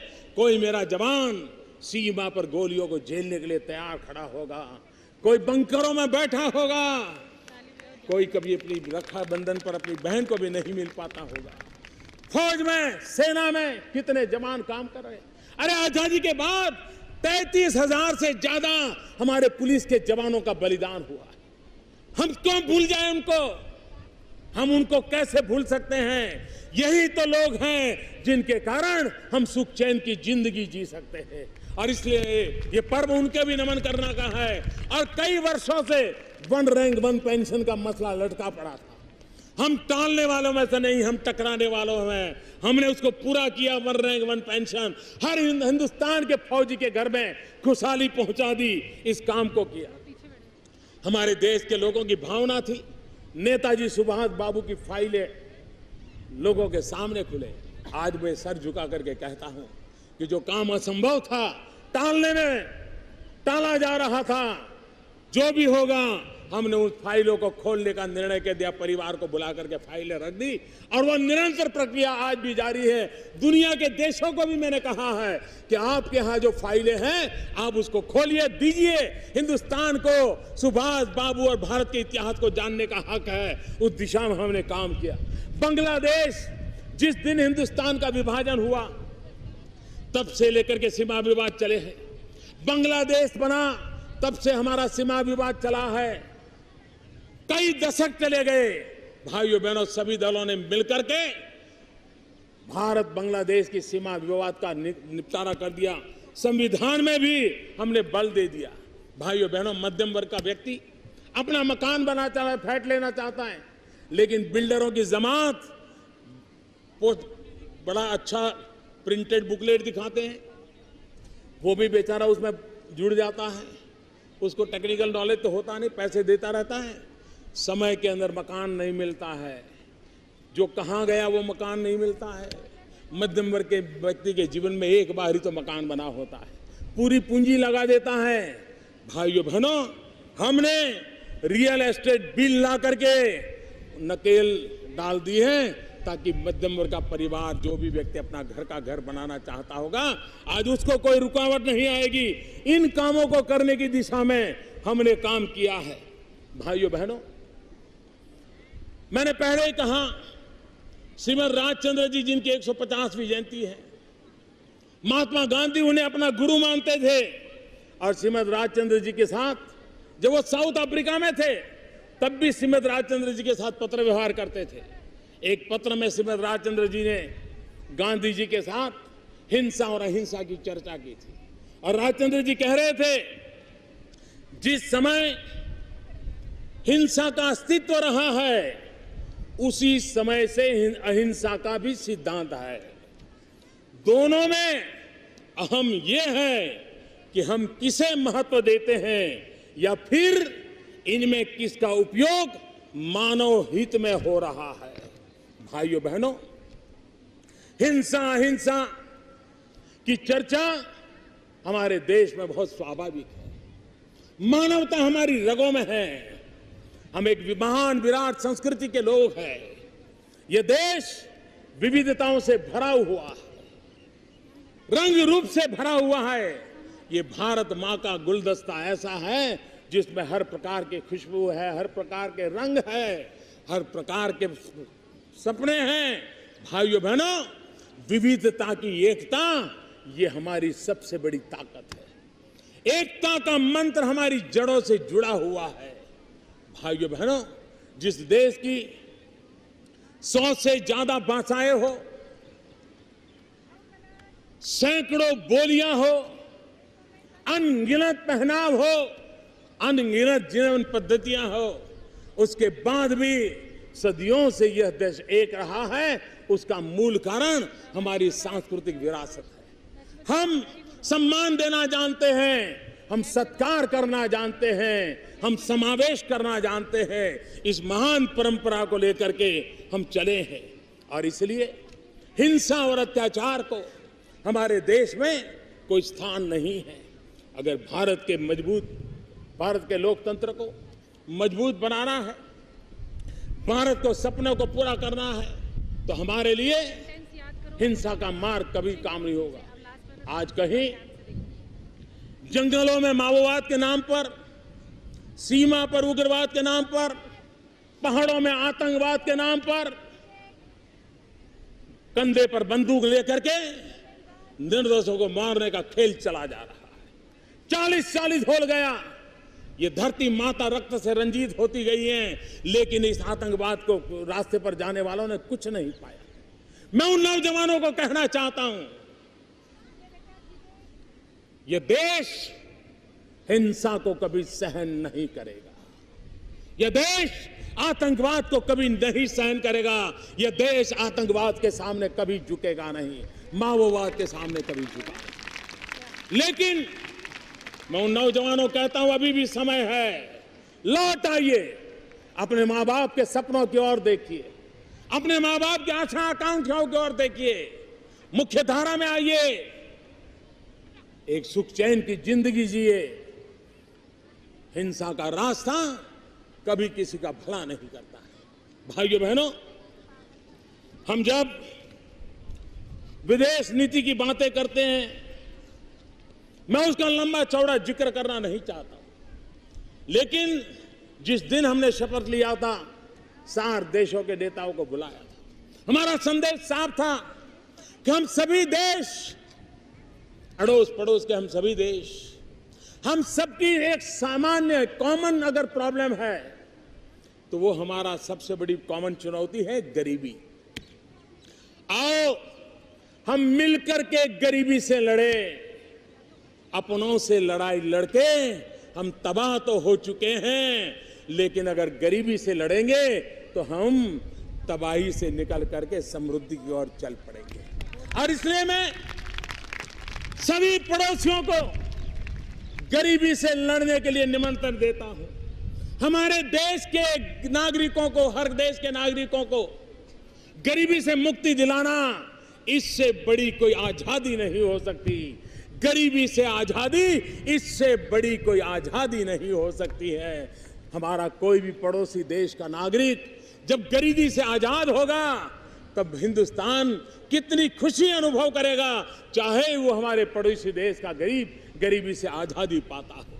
भाइयों बहनों, मानवता की प्रेरणा से पले बड़े लोग कैसे होते हैं और आतंकवाद को पुरस्कार देने वाले लोग कैसे होते हैं, मैं विश्व के सामने दो चित्र रखना चाहता हूं, दो घटनाएं उनके सामने रखना चाहता हूं और मैं विश्व को कहता हूं, मानवता में विश्वास करने वाले लोगों को कहता हूं कि जरा तराजू से तोल के देखिए। वो एक घटना जब पेशावर में आतंकवादियों ने निर्दोष बच्चों को स्कूल में मौत के घाट उतार दिया। घटना पेशावर में हुई थी, घटना आतंकवादी थी, निर्दोष बालकों का रक्त बहाया गया था, ज्ञान के मंदिर को रक्त रंजित कर दिया था, निर्दोष बच्चों को मार दिया गया था। यह हिंदुस्तान,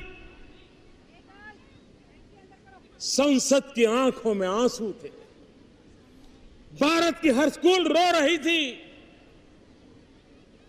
भारत का हर बच्चा पेशावर के बच्चों की मौत से सदमा अनुभव कर रहा था, उसकी आंखों से आंसू सूखते नहीं थे। आतंकवाद से मरने वाला पेशावर का बच्चा भी हमें दर्द देता था, दुख देता था। यह है हमारी मानवता से पली बड़ी संस्कृति की प्रेरणा, यही है हमारी मानवता।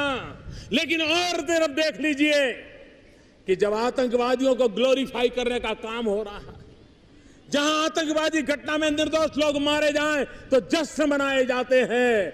ये कैसा आतंकवाद से प्रेरित जीवन है, कैसे आतंकवाद से प्रेरित सरकारों की रचनाएं हैं, ये दो भेद दुनिया भली भांति समझ लेगी, इतना मेरे लिए काफी है। मैं आज लाल किले की प्राचीर से कुछ लोगों का विशेष अभिनंदन और आभार व्यक्त करना चाहता हूं।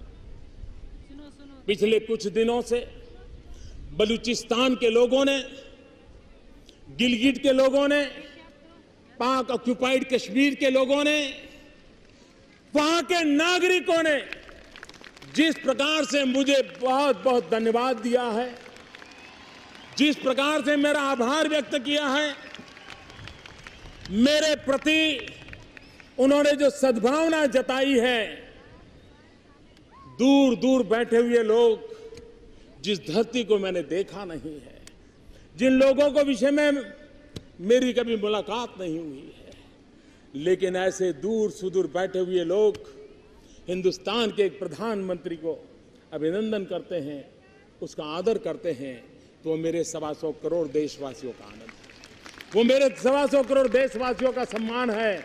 और इसलिए ये सम्मान का भाव, धन्यवाद का भाव करने वाले बलूचिस्तान के लोगों का, गिलगिट के लोगों का, पाक के कब्जे वाले कश्मीर के लोगों का मैं आज तहे दिल से आभार व्यक्त करना चाहता हूं। भाइयों बहनों, आज जब हम आजादी का 70 साल मना रहे हैं, तब देश में स्वतंत्र सैनिकों का एक बहुत बड़ा योगदान रहा है। इन स्वतंत्र सैनिकों का योगदान रहा है, तो आज मैं इन सभी मेरे श्रद्धेय स्वतंत्र सैनिक परिवारजनों को, जो उनको सम्मान राशि मिलती है, जो पेंशन मिलता है, उस पेंशन में 20% की वृद्धि करने का सरकार निर्णय कर रही है। जिस स्वतंत्र सेनानी को अगर पहले 25,000 रुपये मिलते थे, तो अब उसको 30,000 रुपया मिलेंगे। और हमारे इन स्वतंत्र सेनानियों के त्याग और बलिदान को एक छोटा सा, एक मेरा पूजा अर्चन का प्रयास है।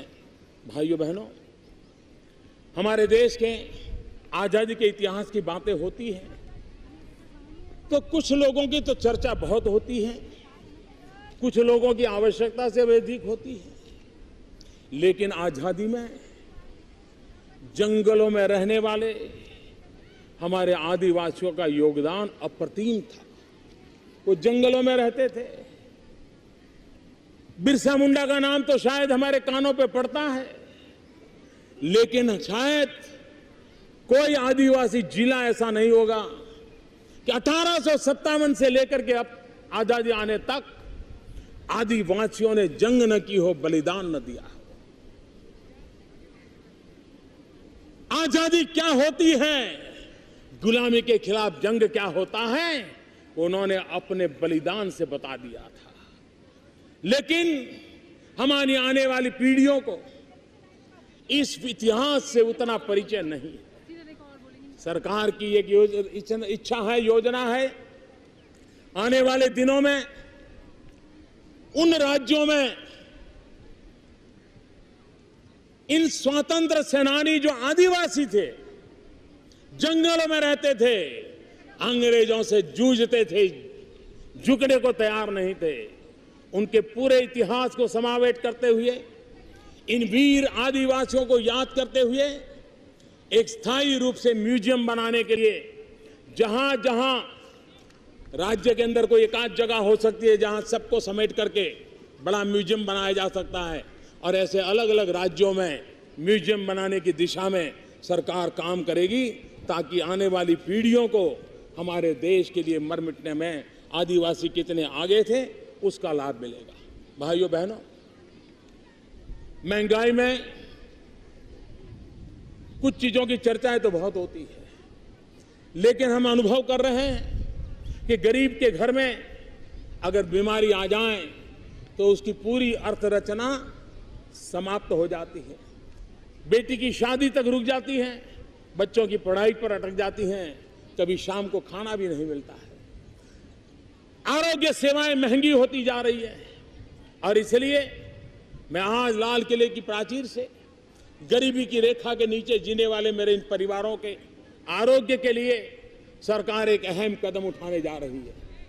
हम ये योजना लेकर के आए हैं कि आने वाले दिनों में ऐसे किसी गरीब परिवार को आरोग्य की सेवाओं का लाभ लेना है तो वर्ष में 1 लाख रुपये तक का खर्च भारत सरकार उठाएगी, ताकि मेरे गरीब भाइयों को इन आरोग्य की सेवाओं से कारण वंचित रहना न पड़े, उनके सारे सपने चूर चूर न हो जाएं। और इसलिए मेरे प्यारे भाइयों बहनों, आजादी के इस पावन पर्व में एक नया संकल्प, नई ऊर्जा, नया उमंग लेकर के आओ हम चल पड़े। हमारे लिए जिन्होंने आजादी के लिए बलिदान दिया उनसे प्रेरणा पा करके, आजादी के लिए जीने वाले के लिए प्रेरणा पा करके, देश के लिए मरने का मौका तो नहीं मिल रहा है, लेकिन देश के लिए जीने का मौका जरूर मिल रहा है। हम देश के लिए जी करके दिखाएं, देश के लिए कुछ करके दिखाएं, अपने दायित्वों को भी निभाएं, औरों को दायित्व के लिए प्रेरित भी करें। एक समाज, एक सपना, एक संकल्प, एक दिशा, एक मंजिल, इस बात को लेकर के हम आगे बढ़े। इसी एक भावना के साथ मैं फिर एक बार महापुरुषों को नमन करते हुए, जल थल नभ में हमारी रक्षा के लिए जान की बाजी लगाने वाले हमारे पुलिस के नौजवान 33,000 की शहादत को नमन करते हुए, मैं देश के भविष्य की ओर सपनों को देख करते हुए, अपने आप को समर्पित करते हुए आज लाल किले की प्राचीर से आप सबको पूरी ताकत से मेरे साथ बोलने के लिए कह रहा हूं, भारत माता की आवाज, आवाज दुनिया के हर कोने में जानी चाहिए। भारत माता की, भारत माता की, वंदे वंदे वंदे, जय हिंद, जय हिंद, जय हिंद। बहुत बहुत धन्यवाद।